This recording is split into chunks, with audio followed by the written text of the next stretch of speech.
So hello, welcome to Bled Extend, another video on the Mini. This time it's my Mini Cooper MPI from 1997. We're supposed to be working on Project Designer today, but I decided to get this out. It's been in the garage for about 3 months because of lockdown and all of that. Jumped in it this morning, started up fine straight away, no problems at all. I have it on a C-Tech trickle charger thing, but when I went to pull away the clutch pedal, there's absolutely got no force behind it whatsoever. Really springy. So, job for today is to find out what has gone wrong. So I was using this as my daily driver for a little bit back in February, and so I've just pulled the MEMS relay out of the way. That's the reservoir for the clutch cylinder, and you can see there's this pipe which comes out, a copper hard pipe. And if I actually go over to Project Designer, you can see that one's got a lovely shiny copper pipe, because basically on my MPI that split, and it's split right down the bottom. You probably can't see, but right down there it split. So I stole the one off this, put it on the MPI and put a new one on this, and it was running fine. But sometime during lockdown it seems to have lost hydraulic fluid for some reason. Now there's a telltale puddle on the floor.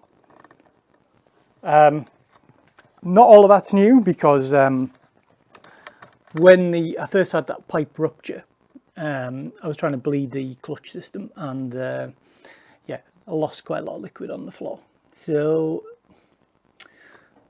I've taken the cap off reservoir, I've topped it up with .4, and what I'm going to try and do now is bleed the clutch slave cylinder, which you can't even see, it's right down there. First job is I'm going to have to take the ECU out the way, and then I'll be able to get into to put the bleed kit on. So I think from memory, yeah, there's a couple of screws holding the ECU, so we'll pop those out and then we'll have better access. So I'm hoping you can see this.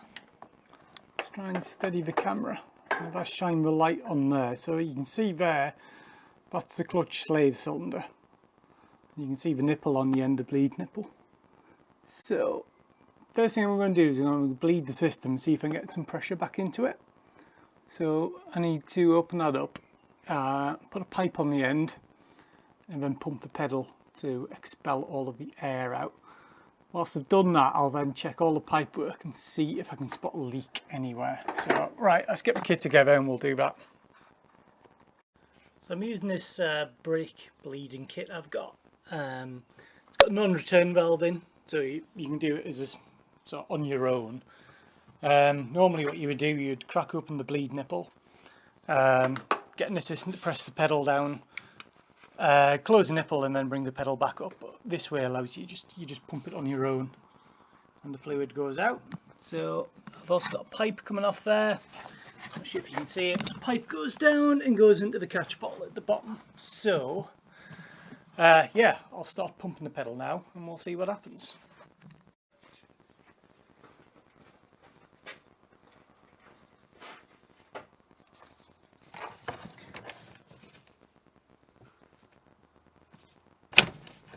The nipple open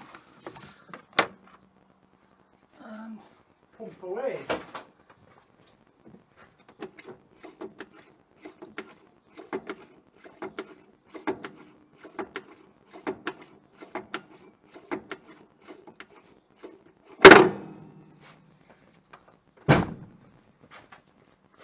Close that off. Didn't hear anything come out the bottle, but let's have a look at the other end of the pipe. That was shot. No, I don't think we've got anything through there yet. So keep on doing that until we get some pressure behind it. So I've pumped it a few more times. You probably can't see, but there is some fluid come through now, which is good. So we'll just shut the bleed nipple. Tighten that up. it's an 11mm spanner I've got on there, in case you were wondering. Right, so now we'll feel what the clutch engagement feels like inside. Feels a bit more positive, but it's firming up now. Still feels probably a little bit spongy, so I'm going to pump it a few more times. If you're doing this, make sure your reservoir's full as well. I topped mine up before. Pump it a little bit more, and then we'll go around and check for leaks. So bled it one more time off camera. It all seemed to work, except the pipe came off and squirted brake fluid everywhere. So nasty stuff. But now if I pump the pedal, hopefully you'll see the clutch arm move.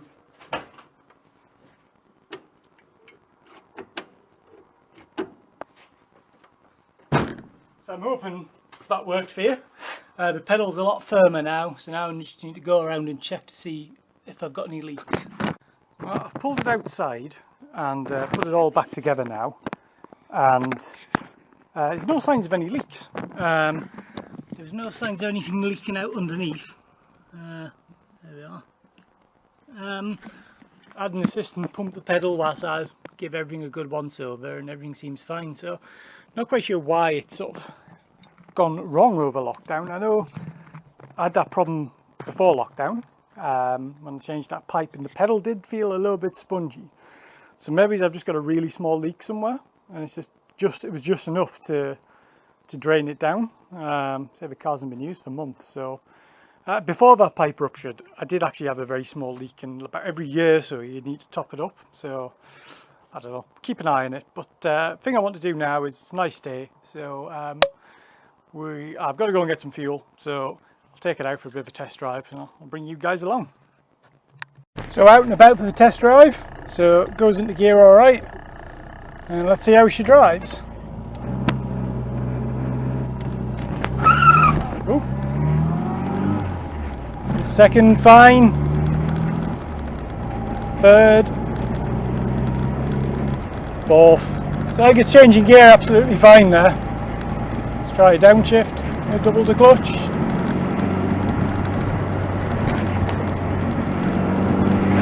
Oh, I've missed driving this car. And we're successfully back from a test drive, no problems at all. So happy with that, but I will keep an eye on it, and I'll keep you updated if I need to do more work to it. So thanks for watching.